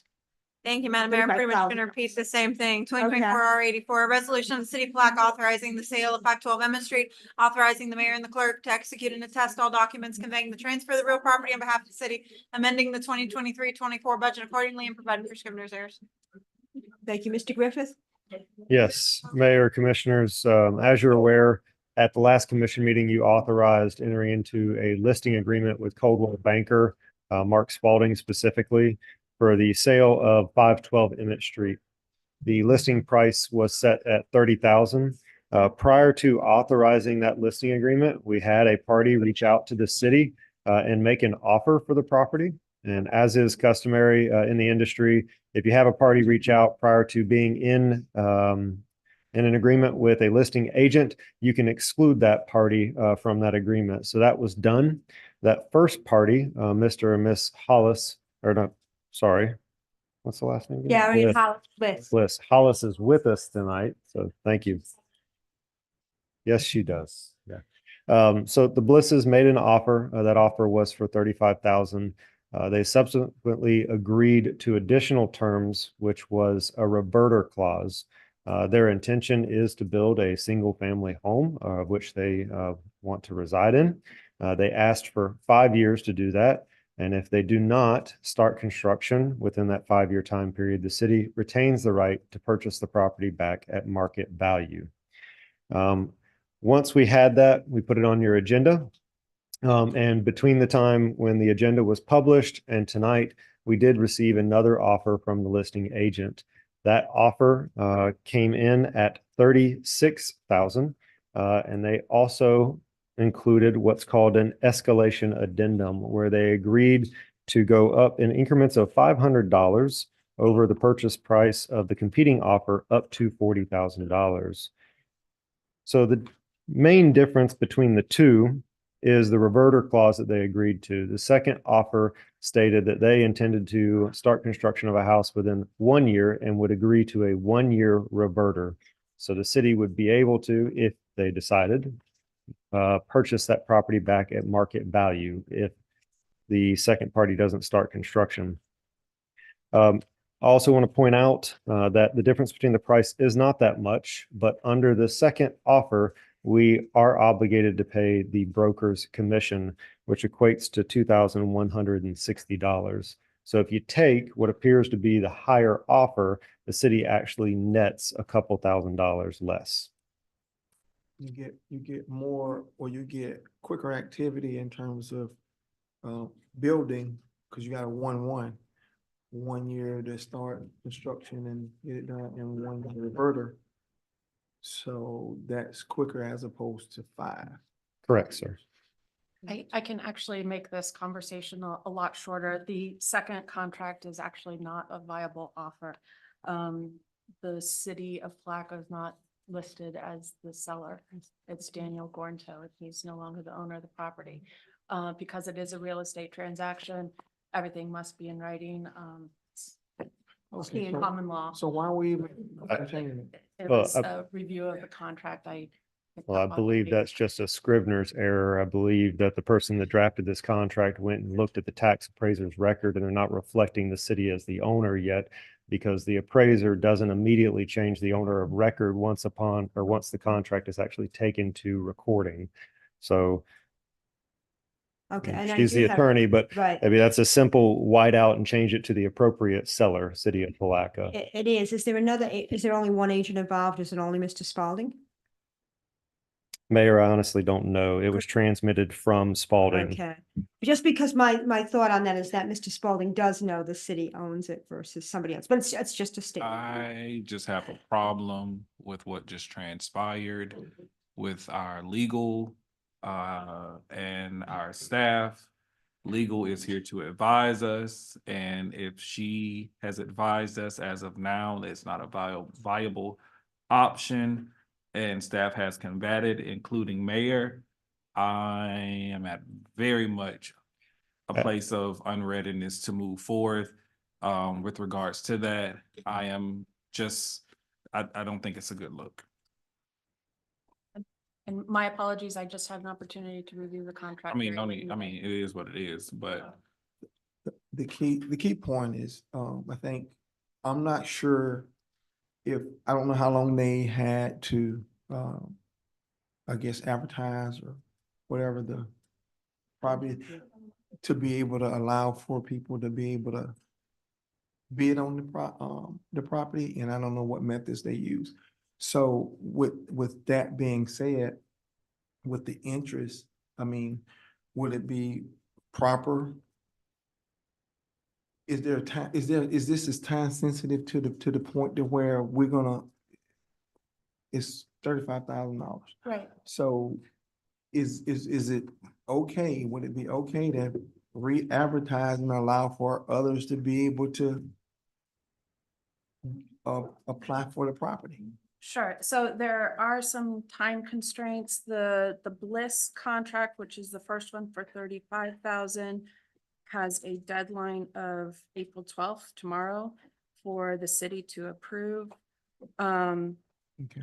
Should the commissioners accept the seller as a scrivener's error in the second Farron contract, that time for acceptance is a little later, since that contract was just submitted to the city today. The final version was submitted at 1:20. And just to be clear, the property has not been listed yet. This is offers prior to it listing going up. Are you, Mr. Bell?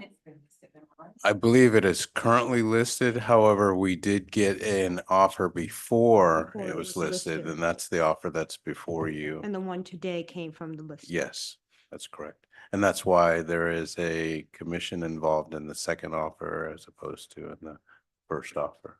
And was I do excluded. have, I know it's a scrivener's error, but I do have concerns from my Realtor background that it was not filled out correctly. So Mayor, I did review, it did come from another agent. Okay. And just for clarification, it has been on MLS for 3 days. Okay, thank you.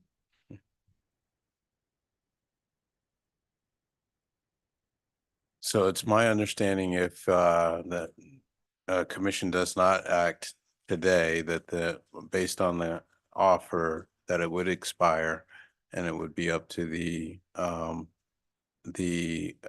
potential purchasers to either allow it to expire or to make another offer with another expiration.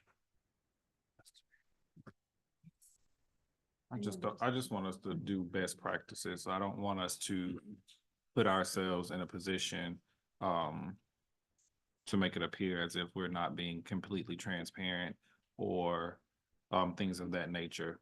And that's just my only concern with this matter, outside of what I've already stated. But again, when the citizens look to us, they look for transparency. And I just don't think as of now, not saying that we haven't been transparent, I just think that the way that things have played out doesn't appear to be as clear or precise, or even a system was in place for everyone to follow. And so if I have any reservations, those will be the reasons why.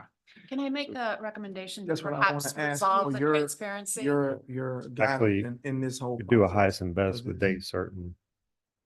Right, I was going to suggest something similar, have a drop dead date of all offers to be on the table. Then we can take it back for city commission approval of all the offers I that totally are agree. currently on Thank the you. table. I Thank would you. so move. Second. And we do have somebody for public comment too. And before you make a motion, if you could make a recommendation on the time frame as well. Yes. Yes. What's the given time frame? What's their standard time frame? I'd say 2 to 3 weeks would be sufficient. So our next meeting? Next meeting? In the we motion. do have a public. I don't want to say by next meeting, because if it closed, Right. we need a date. So So give us can the we, meeting after that. can we do the first meeting in, the May. first meeting in May give you? Yes. First meeting in May? To be clear, we would set the date prior to the Right, agenda so it deadline, does just so that you're aware. Yep. Deadline. Yes. Does that give you enough time?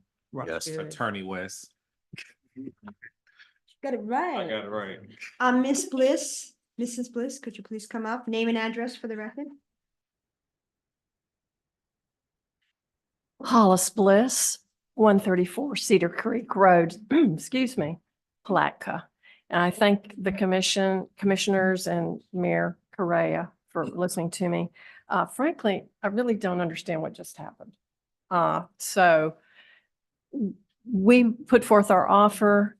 I wasn't privy to the phone conversation that my husband had with Jonathan Griffith regarding the reverter clause, but in hindsight, after thinking about it and discussing it between ourselves, we're not really very happy about that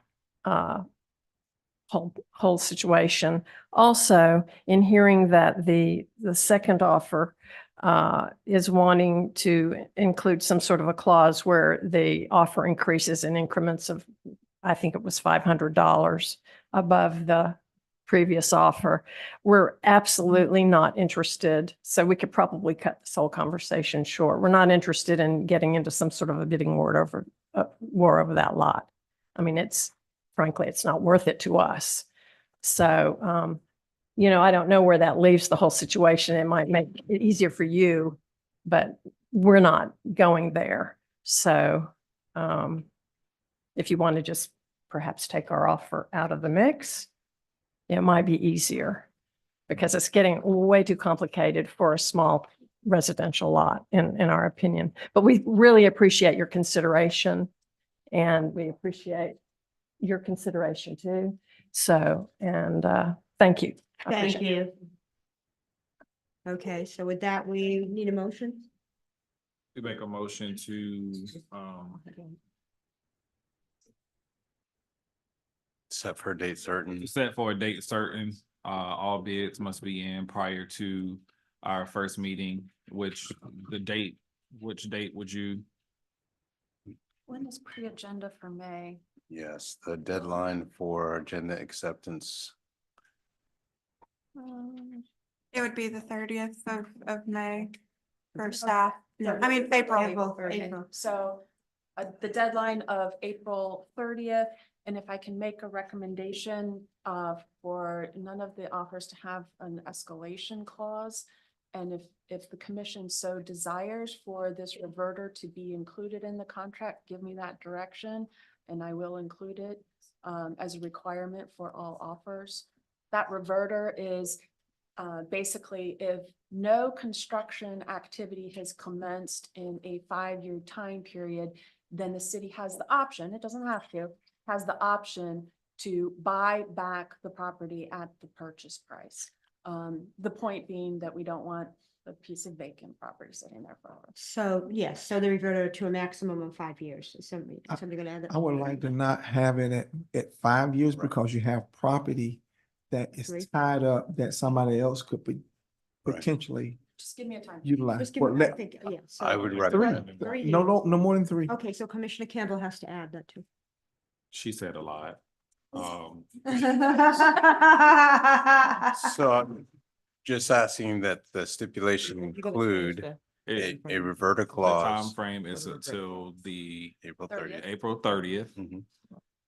reverting the reverter clause down to 3 years Yes. And no escalation. and no escalation. Second, Thank you. I second that. Okay, we have a motion and a second. All in favor? Aye. Any opposition? Thank you. All right, that's clean. Okay, well, what's my agenda? Hmm. With that said, do we have any commissioner comments? I just want to say, thank you to everyone that's pushed the St. John's Avenue repavement. We are finally seeing positive things being said within the community. Whereas before we know we've gotten beat down, but we're happy to see, that take place, and we're looking forward to seeing some more road, repavements within the city of Palatka. Thank you. Commissioner Barham? I share that same sentiment as Commissioner Campbell, and there will be more St. John's Avenue completion with the city portion of that. I just want to give kudos to Mr. Bell's father, Big Bell. He's Little Bell, his dad is Big Bell. He gave $1,000 for our youth to be able to go down to the Magic versus the Clippers game in Orlando on the 29th. And we took about 25 students down, and we had 10 chaperones. So that all went well. The experience went well. And also I'd like to thank Sarah and Associates for the bus down and also the tickets associated with getting into the game. And want to thank all the chaperones who assisted with that process. So everybody had a wonderful time. The kids had a chance to go down and cut the nets down at the end of the game. So in most cases, you never get a chance to touch NBA floor. So, and most of our students don't get a chance to much go out of Putnam County. So kudos to everybody who participated and helped. And I returned the additional portion of the money that we did not use. So just wanted to have that out into the public. We returned $300 out of the $1,000, so we used $700. All right. And with that being said, I want to see if I can get the detailed the departmental report. I don't know what the status is on that. I requested for that, Mr. Bell. And also Putnam Boathouse Marina contract, the performance on that particular contract, where we're at on that. This thing has been going on for over since 2012. And so we want to make sure we get that into play. Okay. Other than that, I want to thank staff on the wonderful job that they do on a day-to-day basis and continue to do the work. And we'll support you where we can. And likewise, I hope you guys support us. That's all I have. Commissioner McCaskill? Very appreciative of staff, share the same sentiments as the other commissioners. That's all. Same here. Thank you. With that, do we have a motion to adjourn? Motion to. Okay, thank you all.